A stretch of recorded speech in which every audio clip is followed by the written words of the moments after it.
नमस्कार, news state Madhya Pradesh Chhattisgarh में आपका स्वागत है। मैं हूं आपके साथ लोकेंद्र त्यागी। आपके मुद्दे में बात छत्तीसगढ़ की, जहां कोरोना की चाल धीमी हो रही है, लेकिन मौत के आंकड़े अब भी चिंता बढ़ाने वाले हैं। लगातार दूसरे दिन प्रदेश में 9 मरीजों की मौत हो गई। प्रदेश में बीते 3 दिनों में पॉजिटिविटी रेट लगातार कम हो रहा है, तो वहीं दूसरी तरफ प्रदेश की सीमा पर अब भी लापरवाही जारी है। ओडिशा, तेलंगाना और आंध्र प्रदेश जैसे ओमिक्रॉन प्रभावित राज्यों से जो लोग आ रहे हैं, उनकी जांच नहीं हो रही। राज्य में ओमिक्रॉन के 13 नए मरीज भी मिले हैं, जिसमें 2 बच्चे भी शामिल हैं। और ऐसे में आज चर्चा इसी पर कि जो सीमावर्ती इलाकों में लापरवाही हो रही है, इससे कहीं अब बस्तर जैसे इलाकों में और जो हमारे इलाके जहां पर स्वास्थ्य सेवाएं उतनी ज्यादा नहीं है, वहां तक कोरोना को बढ़ने का मौका तो नहीं दे रहे, क्योंकि पिछली बार भी बस्तर में बहुत तेजी से कोविड केस बढ़ने शुरू हुए थे। आज इसी पर करेंगे चर्चा। कुछ खास मेहमान भी हमारे साथ जुड़ेंगे, लेकिन उससे पहले आज की रिपोर्ट आप देखिए।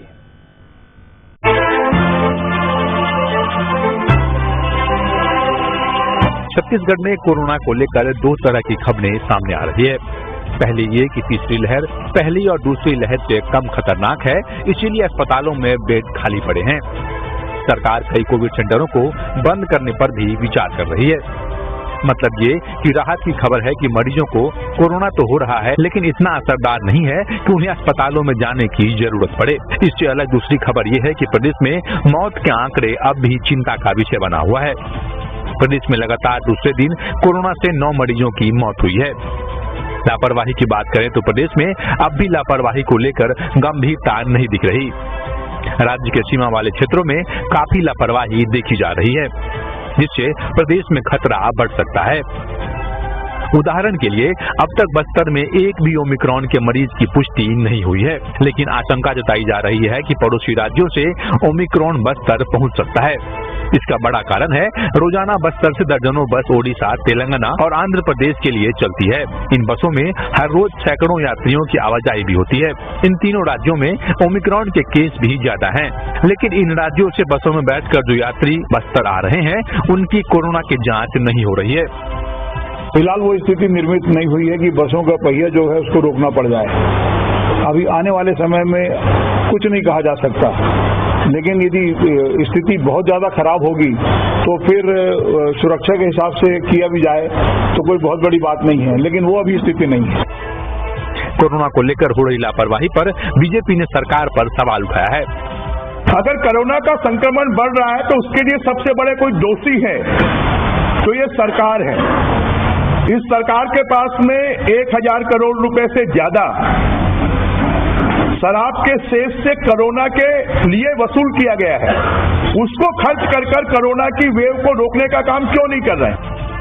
कोरोना की तीसरी लहर बेशक पहली और दूसरी लहर से कम घातक है, लेकिन इसको लेकर अब भी सतर्कता बरतने की जरूरत है। किसी भी तरह की लापरवाही न सिर्फ हमें बल्कि पूरे प्रदेश को संकट में डाल सकता है। लिहाजा कोरोना को लेकर जो गाइडलाइन जारी किए गए हैं, उसका गंभीरता से पालन करना जरूरी है। Team news state. और चर्चा करने के लिए 2 खास मेहमान इस वक्त हमारे साथ जुड़ गए हैं। डॉक्टर शरद पंडित जी हैं, हेल्थ एक्सपर्ट हैं, और नितिन भंसाली जी हैं, प्रवक्ता हैं कांग्रेस के। थोड़ी देर में रजनीश सिंह विधायक बीजेपी हमें ज्वाइन करेंगे, लेकिन नितिन भंसाली जी, बस्तर इलाके में देखिए, पिछली बार जब रायपुर बड़े बड़े जो जिले हैं इनसे कोविड थोड़ा कम होना शुरू हुआ था तो बस्तर की तरफ बढ़ा था। इस बार भी वहां पर आवाजाही लगातार हो रही है, और ऐसे में आपको नहीं लगता कि खतरा हम बस्तर के लिए बढ़ा रहे हैं फिर से? देखिए, सरकार बिल्कुल अलर्ट मोड में है। हम टेस्टिंग, ट्रेसिंग और ट्रीटमेंट 3 दिशाओं पर मजबूती से हमारा पूरा शासन प्रशासन काम कर रहा है। जैसा कि अभी आपके चैनल से ये पता चल रहा है कि वहां से बसों में लोग आ रहे हैं या ऐसी कोई बात है, तो देखिए बसों के पहिए, जैसा कि अभी हमारे माननीय मंत्री जी ने भी कहा कि बसों के पहिए अभी नहीं रोके जा सकते और इतनी कोई भयानक स्थिति नहीं है। लेकिन सीमाओं पर जो लोग भी प्रवेश कर रहे हैं उनके लिए अनिवार्य किया गया है कि वो RT-PCR टेस्ट की रिपोर्ट लेकर आए, अन्यथा उनकी वहां पर टेस्टिंग की जा रही है। अभी बसों वाली जो आप बता रहे हैं, इन बातों को अध्ययन किया जाएगा कि ऐसी कोई बात वहां पर है तो उसको किस तरीके से ठीक किया जाए। बाकी एयरपोर्ट, रेलवे स्टेशन और बस स्टैंड रायपुर में भी मैं आपको बता दूं, बिलासपुर, रायपुर और अंबिकापुर और इन जिलों में बस स्टैंड पे भी, एयरपोर्ट और रेलवे स्टेशन पर तो टेस्टिंग के बिना यात्री को निकलने ही नहीं दिया जा रहा है। इन जगहों पर भी, बस स्टैंड आदि जगहों पर भी टेस्टिंग अनिवार्य कर दी गई है। सरकार बिल्कुल सजग है और निश्चित तौर पर जनता को भी इसमें थोड़ा सा खुद अपने से होकर अलर्ट होना होगा, क्योंकि जान है तो जहान है, ये उनको भी सोचना होगा। निश्चित तौर पर तीसरी लहर जो है ये घातक नहीं है। छत्तीसगढ़ अन्य राज्यों की तुलना में हम देखें तो 96% छत्तीसगढ़ का रिकवरी रेट जो है अन्य राज्यों से और केंद्रीय रिकवरी रेट के आंकड़ों से बहुत अच्छा है। और जिस प्रकार पहली और दूसरी लहर से लड़कर हम जीते हैं, इस लहर से भी जीतेंगे। पहली और दूसरी लहर में कहीं पर कोई छोटी मोटी चूक हो गई, उसको सुधारने का भी काम सरकार ने किया है और कोविड के मामले में सरकार बेहतर काम। हमारे साथ रजनीश सिंह जी भी जुड़ गए हैं, विधायक हैं बीजेपी के, आपका भी स्वागत है। लेकिन नितिन जी, इसी से जुड़ा एक सवाल और ये कि ऐसा लग रहा है कि सरकार शायद से इस मूड में आ रही है कि कोरोना से अब हम धीरे धीरे जीत पा रहे हैं, मतलब थर्ड वेव को हम हरा रहे हैं। कई जगह से खबरें हैं कि कोविड सेंटर्स को भी कम किया जा रहा है। लोकेंद्र जी, हम विश्वास में हैं, आत्मविश्वास में हैं, पर अति आत्मविश्वास में, ओवर कॉन्फिडेंस में बिल्कुल भी नहीं है। लगातार हम कोविड नियमों का पालन करने के लिए मास्क अनिवार्य रूप से लोग पहने, इसके लिए भी चौक चौराहों पर पूरे प्रदेश में ड्यूटी लगाई गई है कि लोगों को मास्क के लिए प्रेरित भी करें और उनको जुर्माना भी करें। साथ ही 40 से 45,000 से ऊपर रोज टेस्टिंग भी हो रही है। और जिस प्रकार कोविड केयर सेंटर हम बंद नहीं कर रहे हैं, जो कोई यदि ये कहता है कि हम बंद कर रहे हैं, तो मैं आपको बता दूं कि ईश्वर की कृपा है कि टोटल 28 जिलों में कोरोना की तीसरी लहर के मद्देनजर 21,583 से अधिक बेड की प्रदेश में व्यवस्था की गई थी। बहुत खुशी की बात है कि 20,555 बेड खाली है। अब रायपुर की बात करें तो सिर्फ 2 कोविड केयर सेंटर में 25 मरीज एडमिट है, जिनके घर में सेपरेट टॉयलेट बाथरूम नहीं है क्वारंटाइन होने पर, इसलिए वो वहां पर भर्ती और बिल्कुल हल्के लक्षण वाले मरीज है। और मैंने जैसा कि कहा कि हम कॉन्फिडेंस में हैं, लेकिन ओवर कॉन्फिडेंस नहीं है, हम अलर्ट मोड पर ही हैं। हम जानते हैं कि पहली और दूसरी लहर में अपने लोगों को, जिन लोगों ने खोया है, ऐसी स्थितियां फिर से मिल रही। रजनीश जी, ये जो बसों से आवाजाही हो रही है, खासकर बस्तर जैसे इलाके में, जिससे हम ये मानकर चलते हैं कि वहां पर स्वास्थ्य सुविधाएं पहुंचाना ही बड़ा चैलेंज होता है अपने आप में। वहां पर लोग लगातार सीमावर्ती इलाकों से आ रहे हैं, उन इलाकों से जहां पर ऑलरेडी कोविड के काफी ज्यादा केसेस हैं। क्या आपको नहीं लगता कि इससे एक बड़ा खतरा हम मोल ले सकते हैं बस्तर जैसे इलाकों को? पिछली बार भी देखने को मिला था और यहां तक खबरें आई थी सेकेंड वेव के दौरान कि कई आदिवासियों की जान चली गई कोविड की, नक्सलियों की भी जान गई है कोविड की वजह से। इस तरह तक की जानकारी आने लगी थी उस समय। लोकेंद्र जी, जब है इस तरह की कोविड के विषय में जो पिछले 2-3 साल से पूरे देश में जो पेंडेमिक समय चल रहा है, छत्तीसगढ़ ने उसका बहुत बड़ा खमियाजा भुगता है। लेकिन एक मेरे को लगता है जब इस डिबेट में बैठता हूं तो इसको एक गंभीर विषय मान करके जो कमी है, जो त्रुटि हमसे हुई है, जो लापरवाही हुई है, उसको हम दूर करने का प्रयास करेंगे। लेकिन बड़े मेरे को निराशा के बाद कहना पड़ता है कि जब मैं अपने मित्रों को सुनता हूं तो लगता है कि हम कहीं कोई सबक नहीं लिए, सिर्फ अभी भी वही बड़ी बड़ी बातें, बड़ी बड़ी दावे कर रहे हैं। मेरे मित्र भी बता रहे थे कि एयरपोर्ट में बहुत चेकिंग हो रही है, बिना चेकिंग के नहीं जाने दे रहे हैं।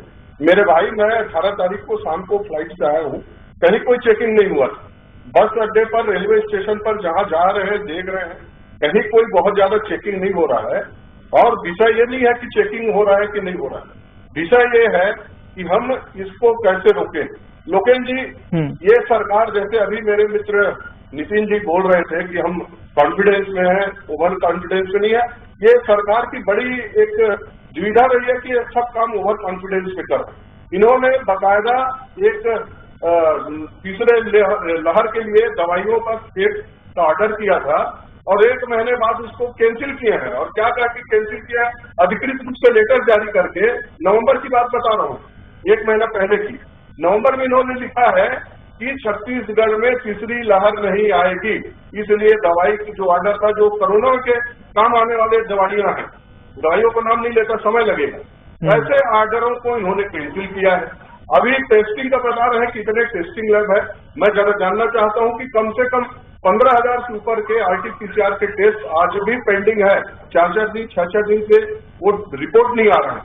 ये ईश्वर की कृपा है कि अभी का जो है उसमें हॉस्पिटलाइज होने की जरूरत वैक्सीनेशन के कारण कम पड़ रहा है, इसलिए। लेकिन ये जवाब दे देते हैं सर, कई सारे बिंदु आपने एक साथ रख दिए हैं। नितिन जी जवाब दीजिए, उसके बाद मैं शरद पंडित जी के पास जाता हूँ।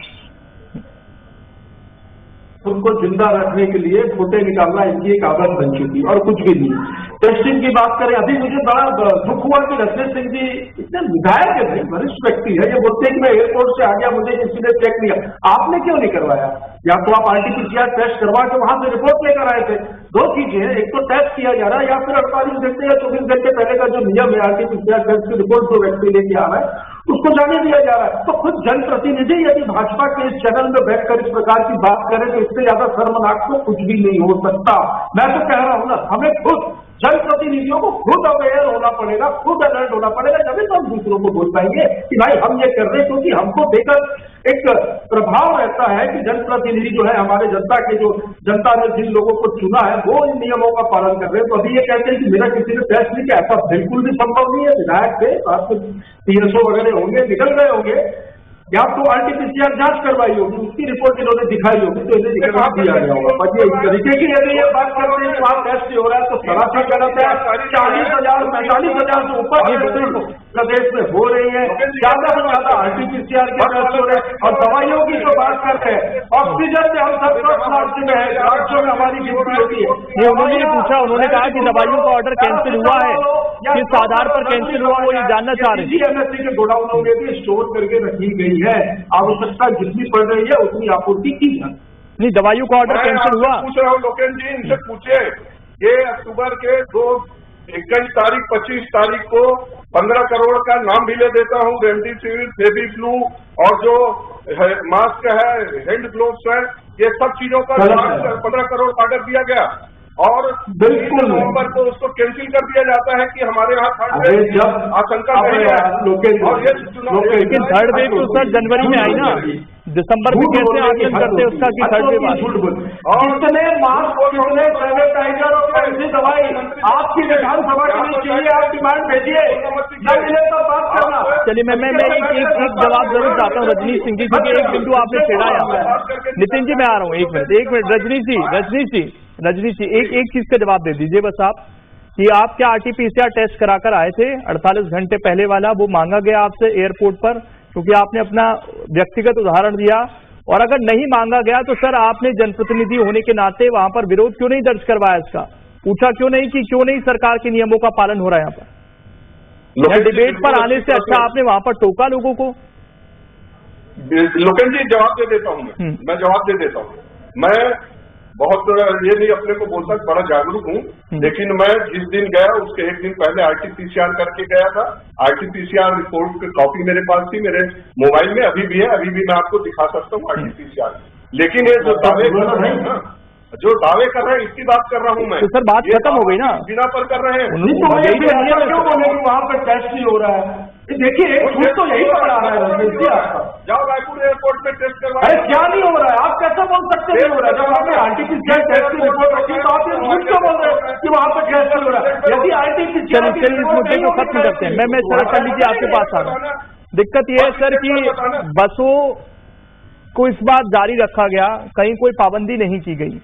आज खबर यही निकलकर सामने आई कि बस्तर जैसे इलाकों में आवाजाही हो रही है। सर ये कितना घातक हो सकता है, क्योंकि सिम्टम्स हल्के हैं, लेकिन हमें यह भी पता है कि जो हमारे इलाके हैं बस्तर जैसे, यहाँ पर बहुत मुश्किल होता है लोगों को जागरूक करना, उन तक स्वास्थ्य सुविधाएं पहुंचाना।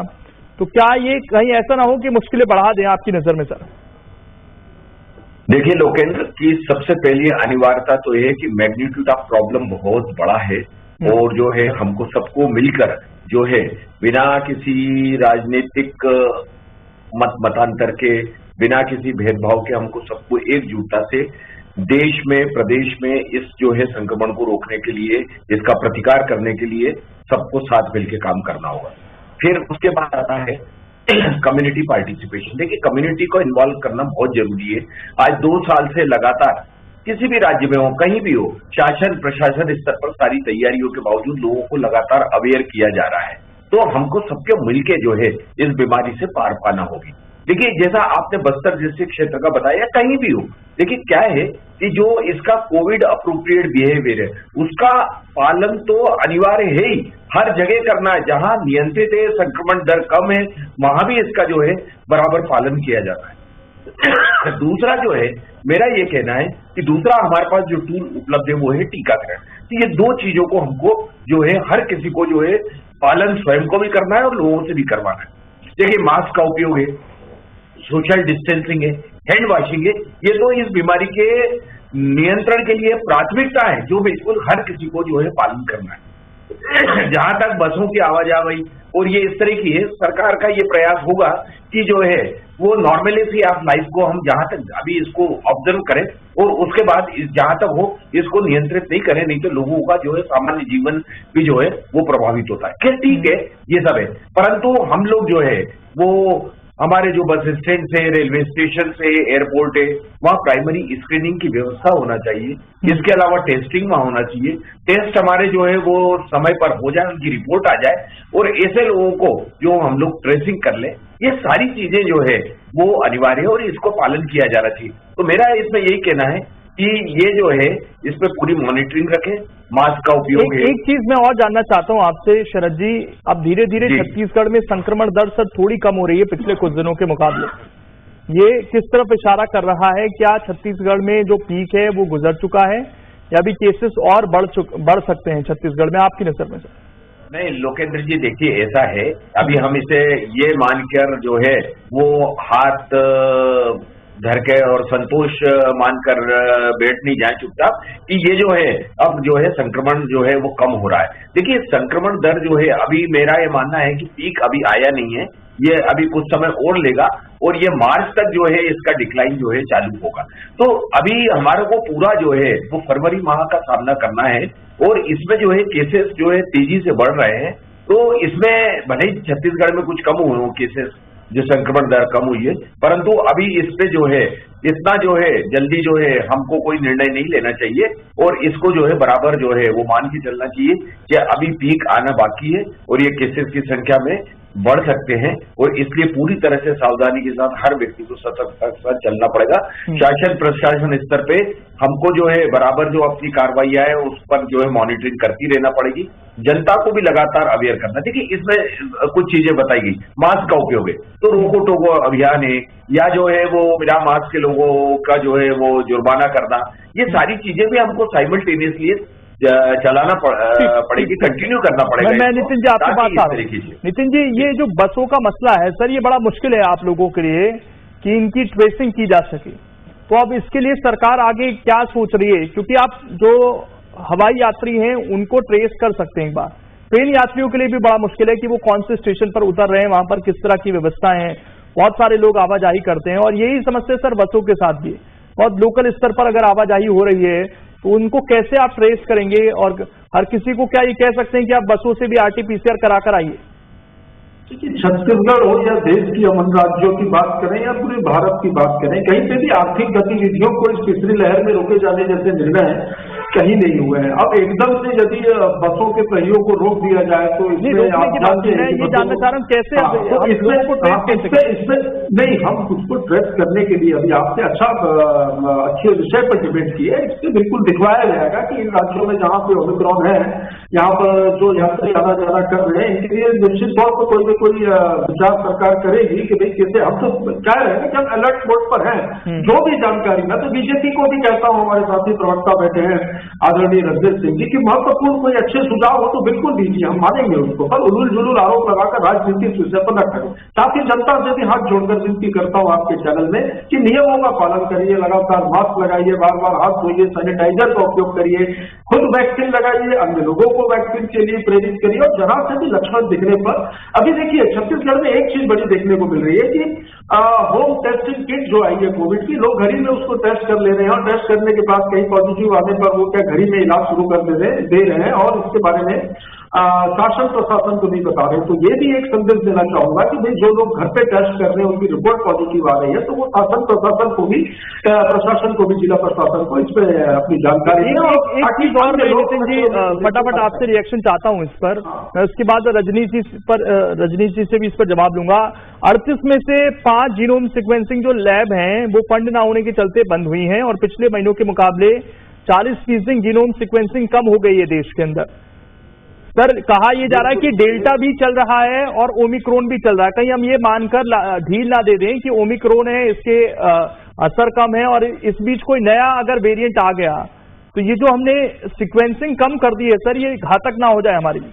नहीं, ये बिल्कुल चिंताजनक है और ये केंद्र सरकार का मसला है। हमने भी यहाँ पर, हमारे पास बजट की कोई कमी नहीं है छत्तीसगढ़ में स्वास्थ्य विभाग के बजट की। हम लैब के लिए, लेकिन चूंकि एक नियम जो है कि केंद्र सरकार से इसमें अनुमति लेनी होगी, तो स्वास्थ्य मंत्री जी अनुमति के लिए लगातार 2 बार 3 बार पत्राचार किया है और ये जानकारी मिली कि एम्स में कोई एक ऐसी टेस्टिंग किट आई है कि जो ओमिक्रॉन के मतलब कोविड के जीरो सीक्वेंसिंग जो आप कह रहे हैं, सीक्वेंसिंग लैब की जो मैं जल्दी से इस पर रजनीश जी से जवाब ले लेता हूँ। रजनीश जी, ये लैब क्यों कम हो रही है सर? क्यों हम रिसर्च में इतना पीछे रह जाते हैं? हमें शुरू में लगा कि जल्दी से पता करना चाहिए, अब हमने मान लिया है क्या कि ओमिक्रॉन ही है, डेल्टा नहीं है, डेल्टा के केस नहीं आ रहे हैं, तो कैसे पता चलेगा अगर जीनोम सीक्वेंसिंग नहीं होगी बराबर सर? नहीं, देखिए लोकेश जी, हम लोग इसी बात को तो बोल रहे हैं ना। नहीं, ये तो केंद्र का मसला है ना सर, कि जो मशीनें हैं जीनोम सीक्वेंसिंग, वो लैब तो बहुत सीमित है देश में, उसमें भी 5 बंद हो गई हैं। नहीं, मैं आ रहा हूँ, इस बात पे आ रहा हूँ लोकेश जी। अभी तक जो ओमिक्रॉन के केस आए हैं देश के संदर्भ में करे हैं तो वो बहुत लिमिटेड है। दूसरी बात, 2 लहर हम गुजर चुके हैं, राज्य सरकारों के पास पूरा इंफ्रास्ट्रक्चर था, चाहे हॉस्पिटल हो चाहे टेस्टिंग किट हो। तो पहली सवाल तो है कि आरटीपीसीआर क्यों नहीं कर पा रहे हैं, ओमिक्रॉन में पहुंच जा रहे हैं। जो चीजें पहले प्राथमिक तौर पे आप पहले आरटीपीसीआर कर, नहीं, केंद्र की गाइडलाइंस अभी ओमिक्रॉन को लेकर है ना, कि आपने क्वारंटीन भी कम किया, अर्थव्यवस्था भी खुली हुई है, हम ये मानकर चल रहे हैं ना कि ओमिक्रॉन ही है। ये कैसे पता चलेगा सर? लोकेश जी, मैं पहले पूछ रहा हूँ कि आरटीपीसीआर करेंगे तभी तो चलेगा पता कि सबको अपन ओमिक्रॉन टेस्ट के लिए भेजें। मैं सर ओवरऑल देश की बात कर रहे हैं, आप छत्तीसगढ़ को क्यों फोकस में कर रहे हैं? ये ओवरऑल जो देश में कमी आई है, मैं उसकी बात कर रहा हूँ। हमें तो और बढ़ाना चाहिए था कि हम ज्यादा से ज्यादा रिसर्च करें कि वायरस म्यूटेट तो नहीं हो रहा, कोई नया रूप तो नहीं ले रहा। निश्चित रूप से उसके लिए प्रयास जारी है। यदि देश स्तर पर यदि डिबेट करना चाहेंगे, बहुत सारे आंकड़े हैं, उसमें बहुत बड़े बड़े हमारे वैज्ञानिक डॉक्टर लगे हैं और उसमें लगातार रिसर्च कर रहे हैं। ये बात जो आ रही है कि इसमें कोई रिसर्च नहीं हो रहा है, बिल्कुल ये गलत बात है लोकेश जी। इस रिसर्च लैब कम हो गए सर, आप एक्सेप्ट कीजिएगा इसको, लेकिन हम जो कह रहे हैं, मैं जो कह रहा हूँ आपने भी कहा, हम कैसे मानेंगे कि डेल्टा है कि ओमिक्रॉन है? हमारे इंफ्रास्ट्रक्चर जो हॉस्पिटल के बेड के ऑक्सीजन के जो बन चुके थे वो क्यों नहीं हो पा रहा है? हमारे जो वेंटिलेटर थे वो इंस्टॉल नहीं हुए। 630 वेंटिलेटर पिछले 2 साल से आए, उसमें 130 वेंटिलेटर चलिए सर, समय चाहिए मेरे पास, लेकिन अभी हमें बहुत ज्यादा रिसर्च करने की जरूरत है। ये वायरस बहरूपिया है, कब अपना रूप बदल ले पता नहीं चलेगा। और लोगों से यही अपील है कि मास्क का प्रयोग करते रहें, सोशल डिस्टेंसिंग बनाकर रखें। शुक्रिया आप सभी का जुड़ने के लिए और इस डिबेट का हिस्सा बनने के लिए, क्योंकि बहरूपिया वायरस कब रूप बदल ले कुछ पता नहीं चलेगा, इसलिए सावधानी जरूरी है, लापरवाह ना हो। छोटा सा ब्रेक, खबरें लगातार जारी हैं।